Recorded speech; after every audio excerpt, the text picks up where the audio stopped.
I've come in, especially coming from the security world, I come into any role, and if they ask, do you want admin access or something to this app? Do you want to control this? I usually say, do I have to? Can you please not give it? I don't want the liability, because my mother says I'm a walking liability. So I just don't want that.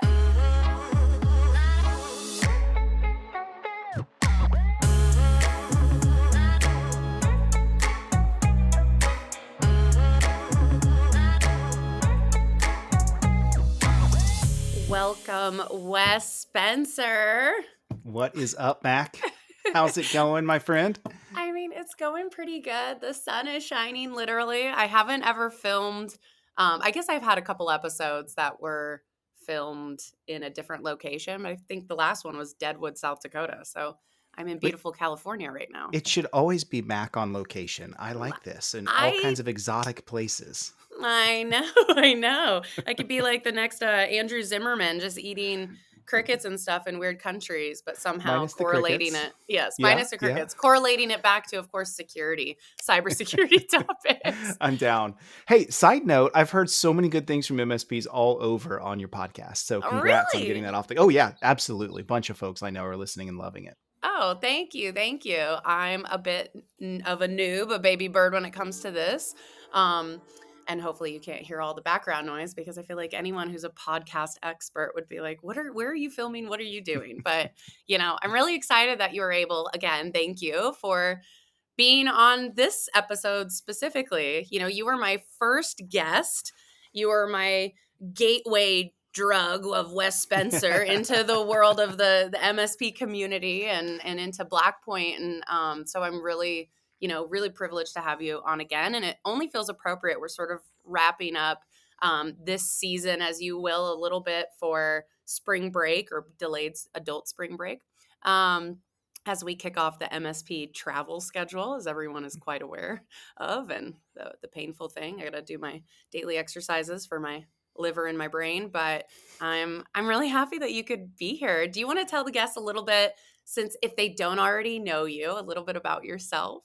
Yeah, for sure. So, longtime MSP person. I've been a cybersecurity nerd my whole life. Was one of the co-founders of a company called Perch.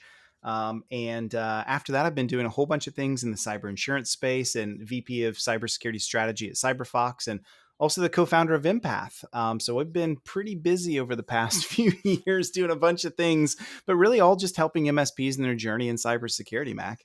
Oh, I love that. Yes, yes. Okay. Well, audience, now you know. And Now if you you know. don't know, go back to my first episode numero uno, where Wes is a guest as well. And we kind of break down a lot in a very uncanned way, a lot more conversation around security and threat landscape today. But, Yeah. what I wanted to talk about on today's episode, especially as in the past 10 months to a year, I feel like if I know that CyberFox is involved in something and Blackpoint is, I know I'm going to be able to hang out with you. And so I get really excited. It's like Heck yeah. we're bound to And run into each other. more coming up all the time between both of us. Yeah, yeah. I've never been to Tampa so much in my life, but it is its own world. It's It its own is. universe in Tampa. Really enjoy it. Look at all the yachts I can't afford. But I will say that the partnership that I've seen between CyberFox and what problems that you guys are solving and what Blackpoint is doing and the problems that we solve are becoming more and more integrated with each other as beneficial. And I will say, knowing from what CyberFox does and specifically assisting in the one thing that organizations, I think, continuously fail at, which is privileged identity and access management, Right. or lack of least privilege, lack of control of privileged identity, and then lack of monitoring and response capability too.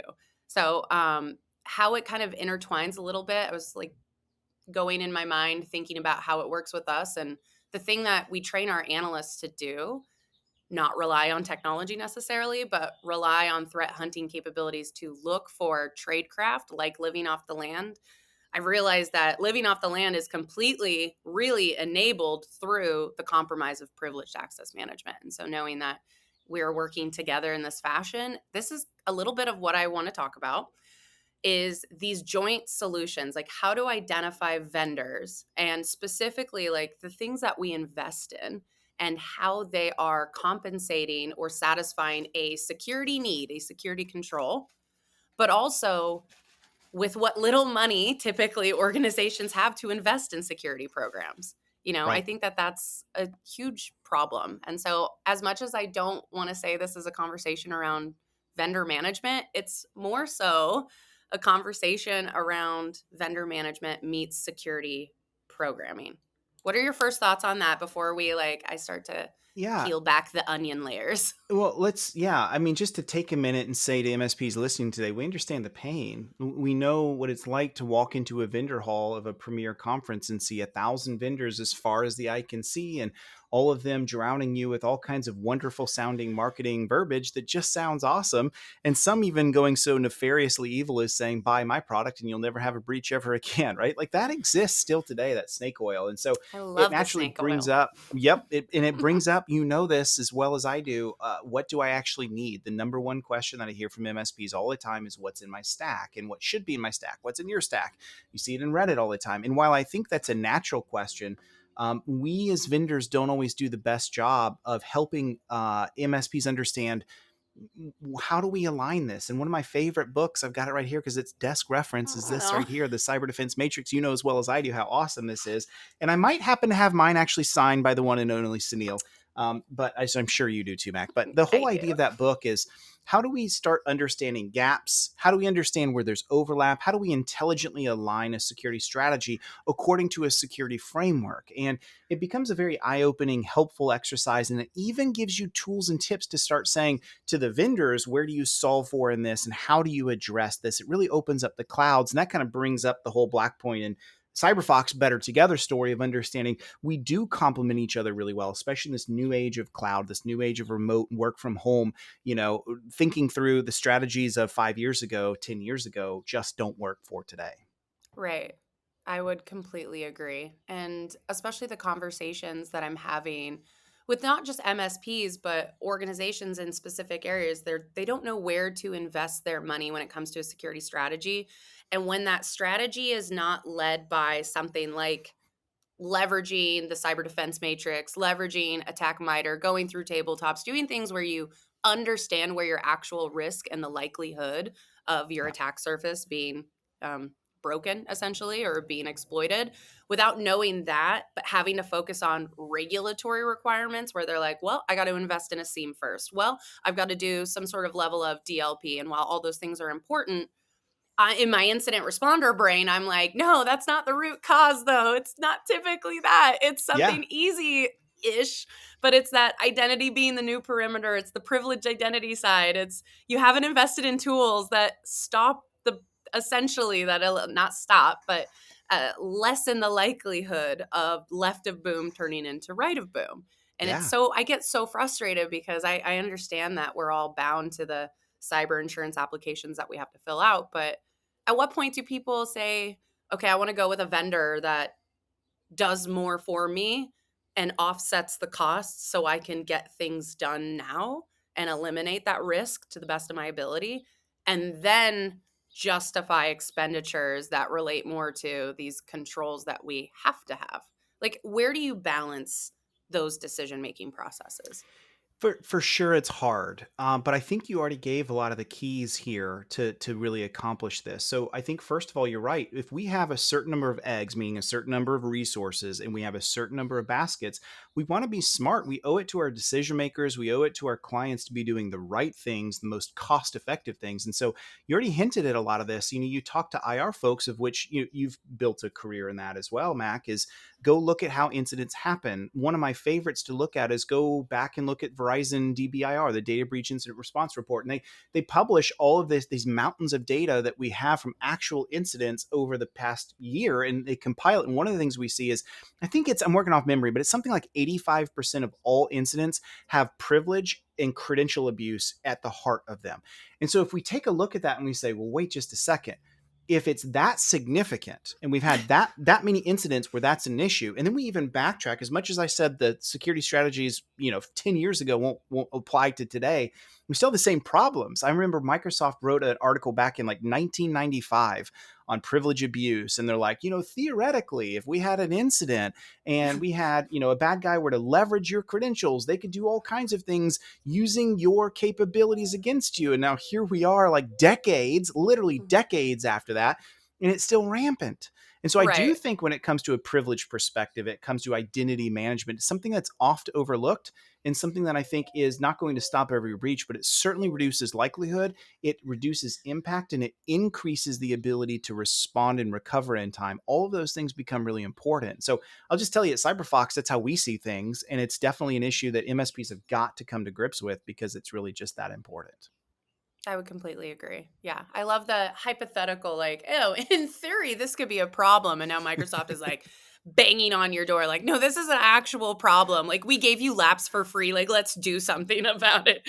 Like, Yeah. and they're like, no, let's just rebrand into Entra and then everybody can figure it out still. But I, I do completely agree on that. And so that, okay, so that we did kind of talk about my first question for you was to really say, okay, what's the one area of security that organizations continuously overlook? So is that privileged access and management, or is there something else that kind of goes hand in hand with the PAM concept? I think it is identity and the reason I think it's identity and access management is because there's a lot that goes into it, right? There's not just one thing you do. It's not just a button you click. It definitely is a way of thinking. If you take, for example, John Kindervag's Zero Trust white paper he wrote way back in 2012, 2013, he talks about it's this whole complement of a number of strategies that go together to manage and secure identity. You Mhm. combine that with what's happened in the world around us today. Everyone works from home. I'm literally doing this from home. You're on vacation.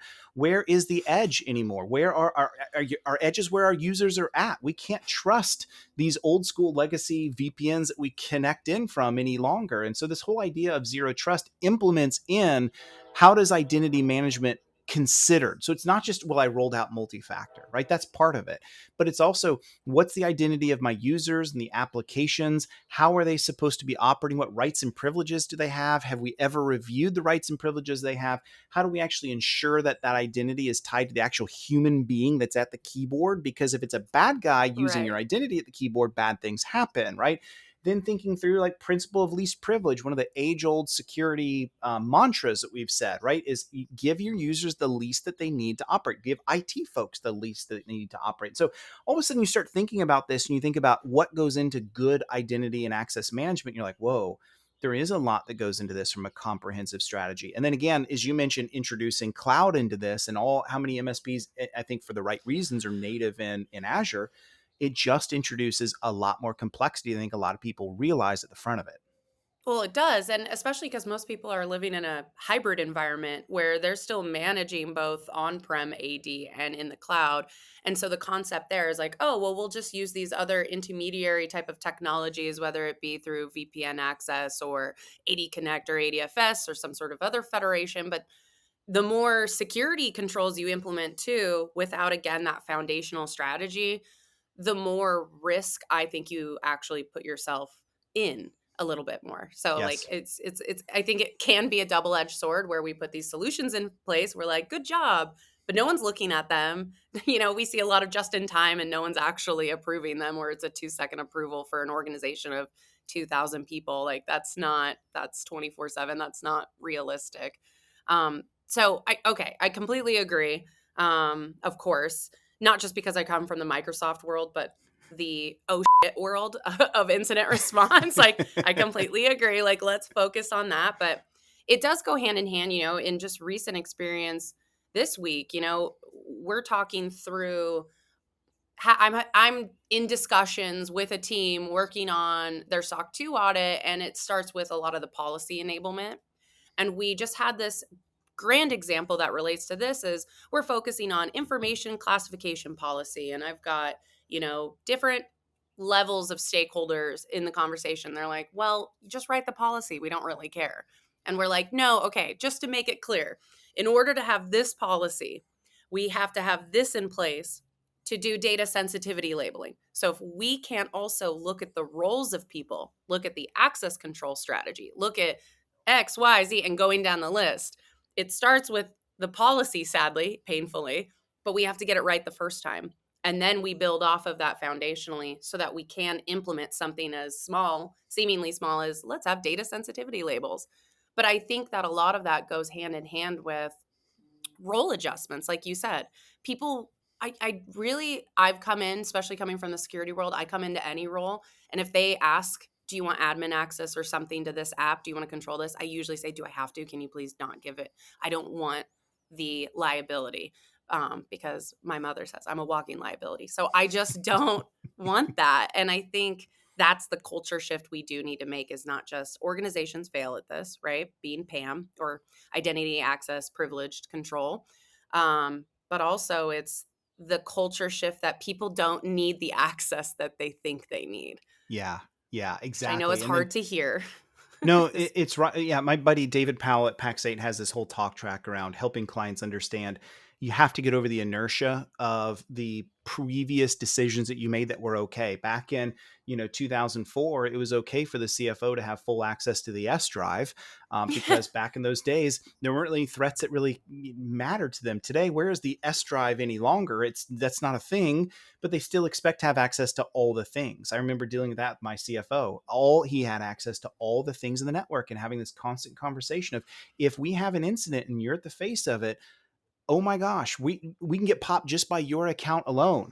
And it's a scary thing, right? Then you add on top of that, there's still a lot of legacy software we still have to juggle, right? Like take something like SolidWorks that requires admin level access to even operate. And so this is why MSPs that are caught in the middle of the crossfire here, in the sense of like, they have to help their clients understand, I got to get you over the inertia of just being, I just want access to all things so all things work. You have to get them to understand why that's a risk and a problem.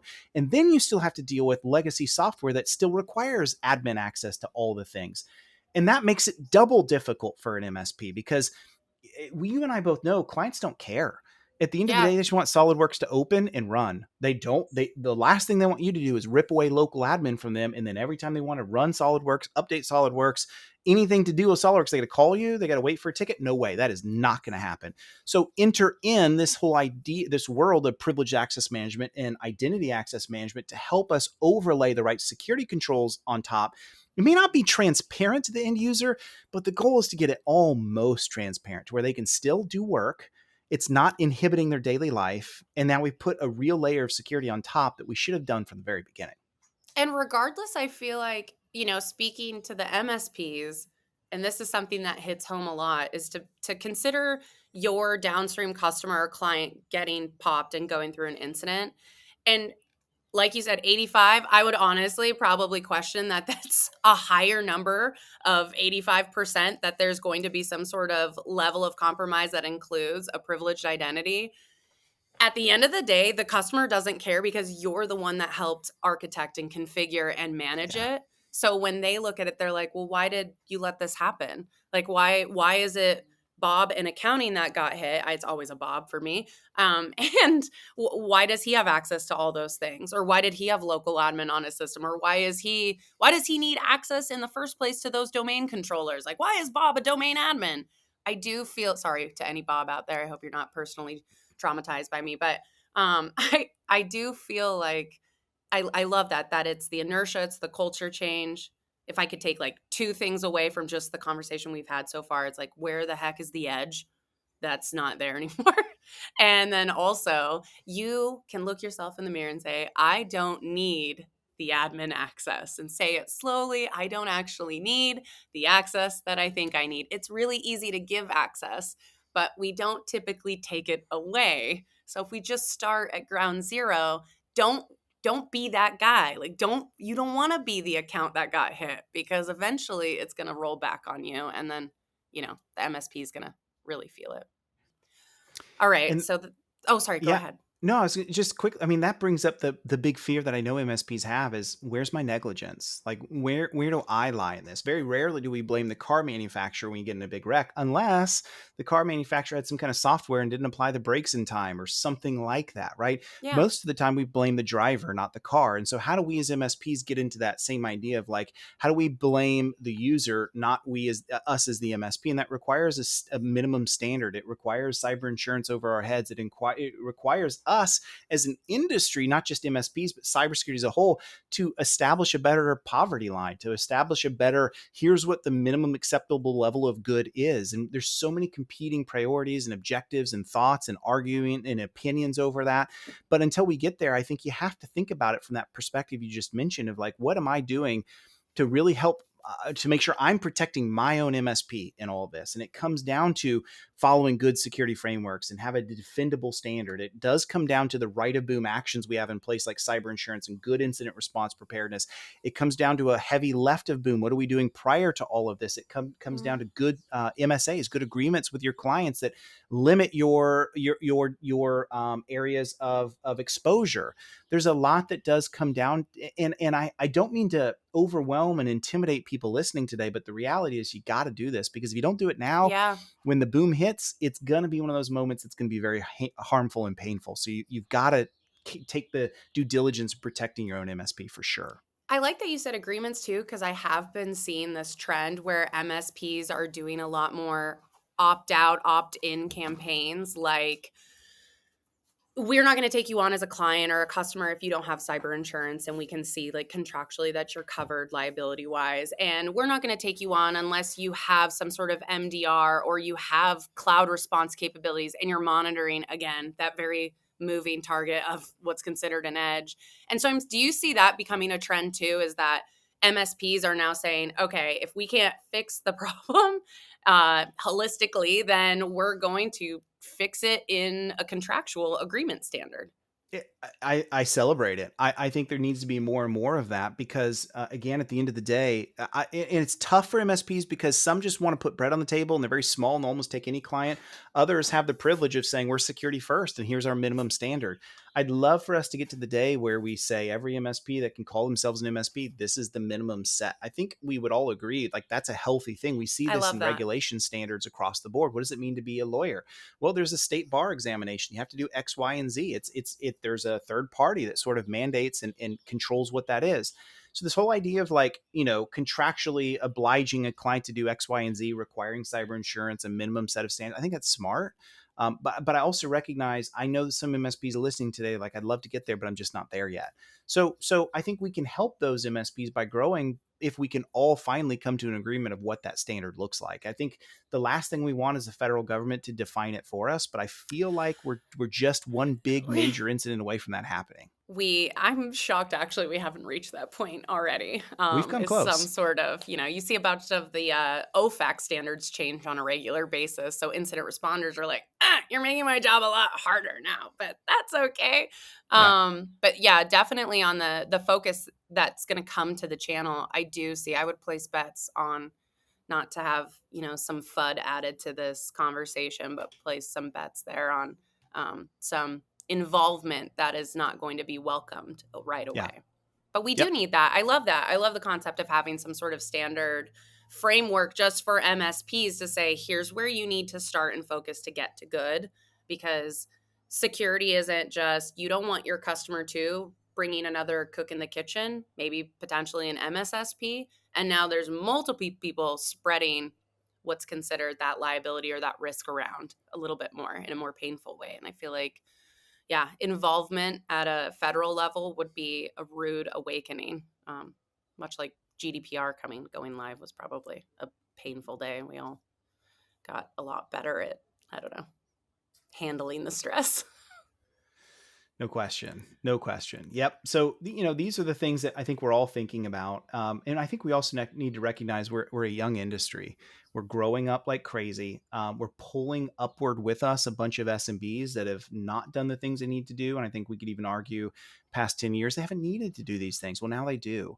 And so it's this idea of, I think it was Roosevelt that said something about with like a rope, I can never push a rope. It never goes anywhere. I can only pull a rope. Right. And so that's where I think for us as MSPs, what we've got to do is say, I've got to climb this mountain. I've got to set the standard. I've got to do the right things. I've got to protect my business. And then I protect my clients and I pull them with me.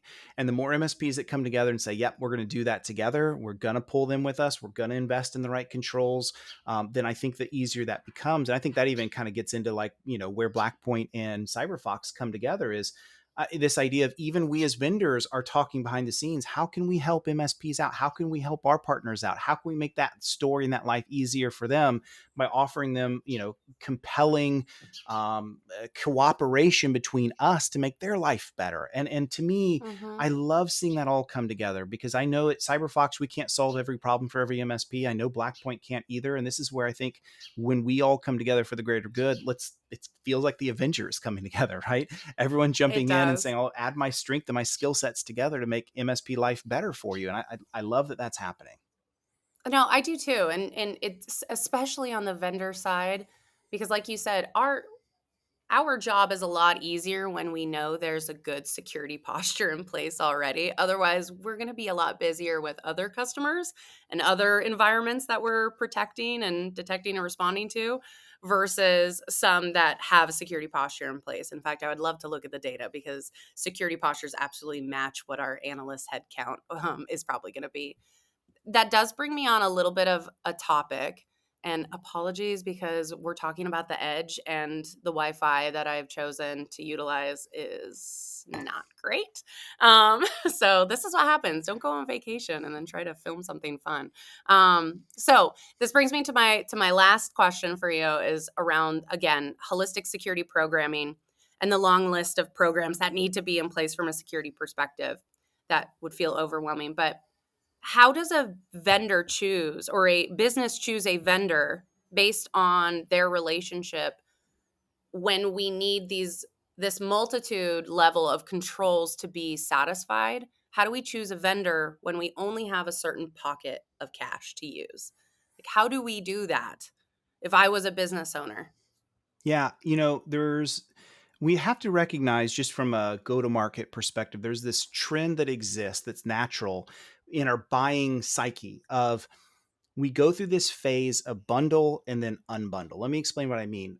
You remember in the old days of cable TV, everyone got so angry at the cost of cable TV going up into the $100 This is like in the 90s, right? In the early 2000s. Everyone's like, this is horrible. And it led to the cord cutting movement of everyone decentralizing all of this and getting over the air and, stealing and all this other And then stuff because people just satellite got tired of the TV was price, just right? as So, expensive. Yeah. Yep. And now we're in this day when I look and I'm like, I'm paying almost $20 for Netflix, same thing for Disney, same thing for Hulu, same thing for Paramount, same thing. I mean, it's like 5, 6, 7, 8, 9, 10. I'm like, wait a second, you add it all together and I'm paying like over $150 for all this streaming stuff. And I'm like, if only there were a better company that could put all this together into one and just pay one price, right? I love This is the that. mind of, and so here's what we're doing in security for the MSP. We're currently going through a bundle phase.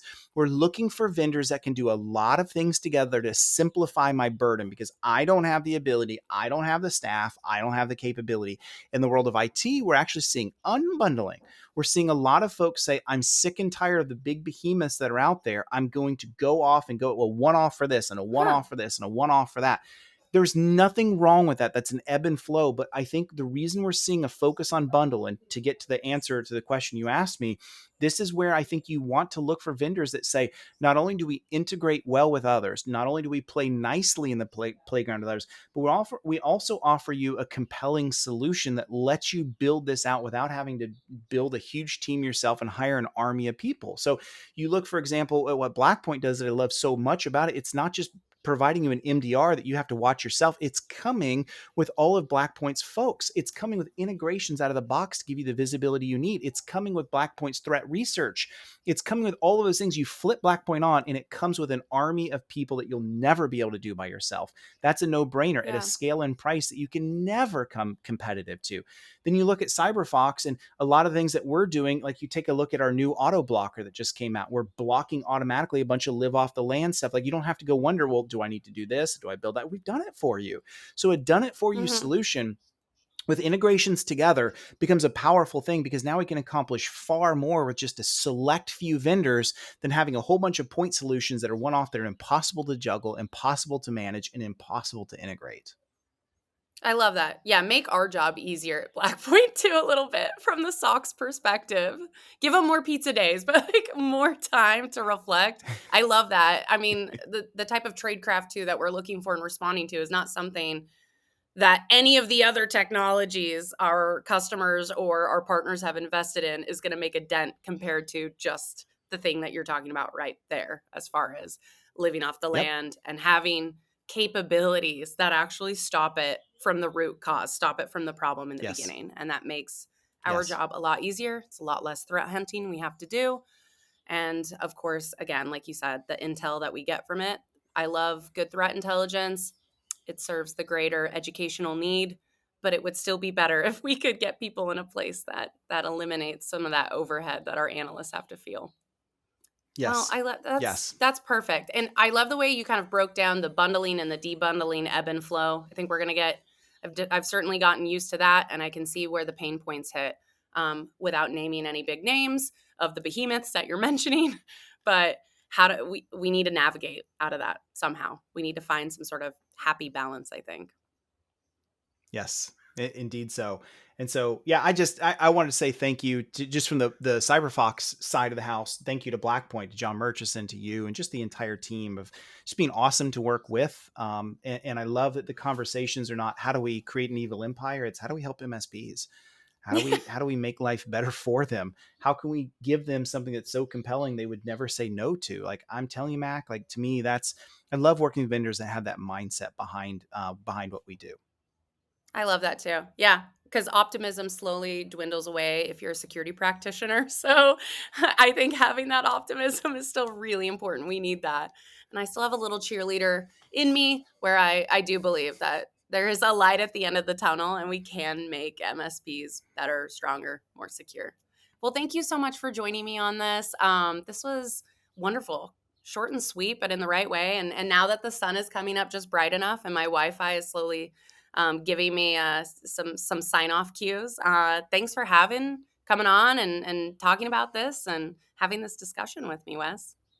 Anytime, Mac. Thank you for having me. Always enjoy the discussion with you, and thank you so much.